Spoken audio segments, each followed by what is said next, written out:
Assalamualaikum. Welcome back to my channel with another vlog. Today I'm gonna show you my home entrance lawn makeover. जैसा कि आपको नज़र आ रहा है, ये मेरे घर के बाहर एक छोटा सा गार्डन है। आज हम इसका मेकओवर करेंगे। लास्ट व्लॉग में हमने एक लोकल नर्सरी का टूर किया था और वहाँ से कुछ न्यू प्लांट्स बाय किए थे। आज हमारा गार्डनर उन प्लांट्स को हमारे इस छोटे से लॉन में अरेंज करेगा। Let's get started. So this is my front garden. माली के आने का टाइम सुबह 9 बजे का था, लेकिन आज वो थोड़ा लेट थे और 11 बजे आए। और जब तक मैं नाश्ता कर रही थी, उन्होंने हमारी कॉर्नर वाले जो ट्री है बड़ा सा, इसको उन्होंने तब तक फॉल डाउन कर लिया था। हमारे इस लैंडस्केप गार्डन के तकरीबन मिड में एक बोगनविलिया का प्लांट है, जिसको हमने 7-8 महीने पहले लगाया था और अब उसकी स्टेम्स काफ़ी ग्रो हो चुकी हैं, तो हम सोच रहे थे इसको भी कटवा लें। जी तो हमारे माली भाई इसकी स्टेम्स को काट रहे हैं। इतने से टाइम में ये बोगनविलिया का प्लांट इतना ग्रो हो चुका था कि इसकी कुछ स्टेम्स अपवर्ड डायरेक्शन में ग्रो कर रही थी, जिनको काटना ही मुनासिब था। माली भाई के साथ एक उनका हेल्पर भी था, जो उनको गार्डनिंग टूल पकड़ाने में उनकी हेल्प करता है। एक कॉर्नर से माली भाई ने इस प्लांट की स्टेम्स को काटना शुरू किया और एक एक करके वो इसकी स्टेम्स को नीचे गिराते जा रहे थे। बिल्कुल हमारी बेसिक सी सीजर की तरह माली भाई के पास एक बड़ा सा कटर या एक बड़ी सी सीजर थी, जिससे वो इनकी स्टेम्स को काट रहे थे।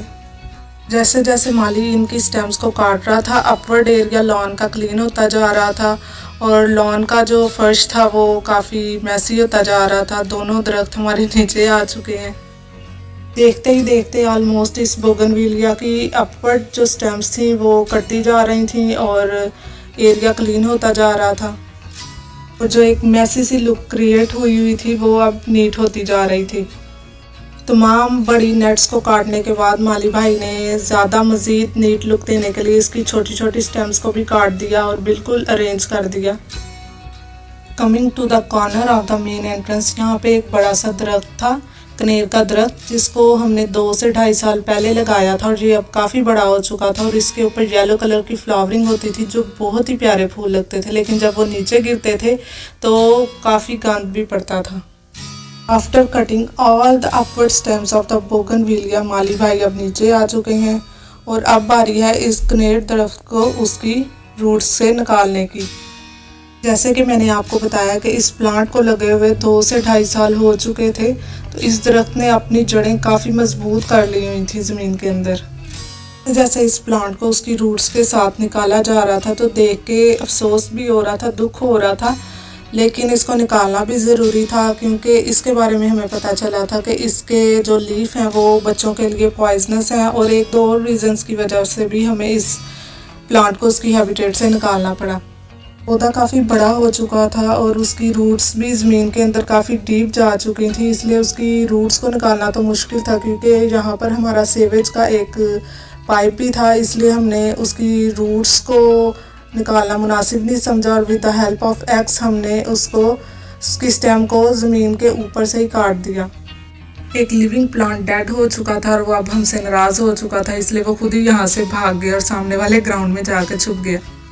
Coming to the left corner of the garden, यहाँ पे हमारा एक स्क्वायर पॉट था, जिसके अंदर हमारे एक बुशी सी ग्रासी सी प्लांट था, जिसको हमने यहाँ से निकाल दिया और अब हम यहाँ पे लगाने के लिए एक फैक्स प्लांट लेकर आए थे और उसको लगाएंगे। हेल्पर अपना काम कर रहा था और वो इस बोगनविलियास की कटी हुई स्टेम्स की छांटी कर रहा था। ग्रासी प्लांट को इस पॉट से निकालने के बाद उसकी रिमेनिंग रूट्स को भी इस पॉट में से निकाल दिया गया और मिट्टी को थोड़ा साफ कर लिया गया। ये है वो एक फैक्स प्लांट की वैरायटी, जिसको अब इस पॉट में प्लांट किया जाएगा। पौधे को उसके गमले की मिट्टी के साथ इस क्यारी में शिफ्ट किया गया और जो मिट्टी निकाली गई थी उसे भी दोबारा क्यारी के अंदर ऑल सेट कर दिया गया। मामा ने इस फ्लावरिंग प्लांट को वेस्ट नहीं होने दिया और इसे क्यारी की एम्प्टी स्पेस में सेट करवा लिया। हेल्पर अपना काम कर रहा था और लॉन को साफ कर रहा था।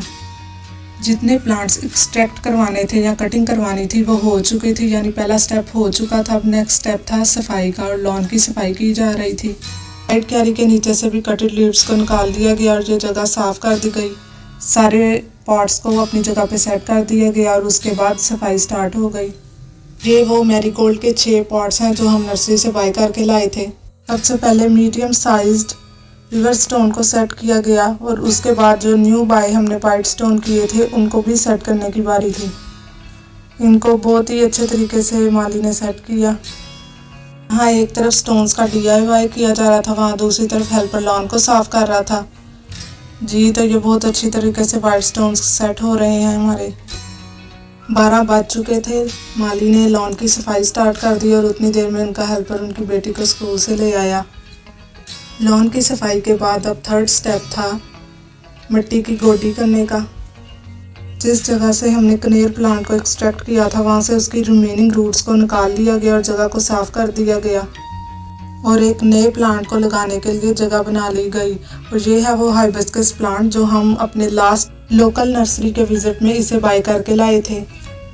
एक एक करके इन दोनों हाइबिस्कस प्लांट वैरायटीज़ को यहाँ पे सेट कर दिया गया। सबसे पहले ओल्ड प्लांट्स की कटिंग की गई, उसके बाद लॉन की सफाई की गई। थर्ड स्टेप पे मिट्टी की गोडी की गई। गोडी के बाद मिट्टी को पानी लगाया गया ताकि ये मॉइस्ट हो जाए और हम अपने छोटे मैरीगोल्ड प्लांट्स को भी यहाँ पे प्लांट कर सकें। इससे तो गोडी करने के बाद मिट्टी को पानी नहीं देना चाहिए ताकि जो गोडी करने से एयर स्पेस बनाई जाती है वहाँ पे एयर जा सके और पानी देने से वो ब्लॉकेज हो जाती है स्पेस की। उसके बाद मैरीगोल्ड की पनीरियाँ जो हम लेकर आए थे उसे भी स्पेसिंग के साथ यहाँ पे अरेंज किया गया। ये हम 6 पॉट लेकर आए थे और 2 पॉट एक कलर के थे, यानी टोटल हमारे पास 3 कलर थे, yellow, orange and golden, something like that. Spacing के साथ इन मैरीगोल्ड पनीरियों को यहाँ पे सेट किया गया मॉइस्ट मिट्टी के अंदर बहुत अच्छी तरह से। लॉन की तमाम जगह पे इन पनीरियों को सेट कर दिया गया। उसके बाद वाटरिंग की टर्न थी, वाटर किया गया इन प्लांट्स को। ये तो हमारी लाई हुई तमाम प्लांट की varieties, marigold plant, hibiscus plant और फैक्स की एक प्लांट की वैरायटी, इन तमाम प्लांट्स को उनकी न्यू हैबिटेट अच्छे तरीके से अरेंज कर दिया गया। जी, तो ये हैं वो दोनों प्लांट्स जिनको अपने लॉन से एक्सट्रैक्ट करवा दिया हमने। ये वो कनेर का 2.5 साल पुराना दरख्त है जिसे यहाँ से निकाल दिया गया और इसकी जगह फैक्स की एक टाइप लगवाई गई है। जी, तो फ्रंट लॉन का मेकओवर हो चुका है। It was a fun project and it came out very well. अब आपसे मुलाकात होगी एक नए व्लॉग के साथ। टिल देन, अल्लाह हाफिज़।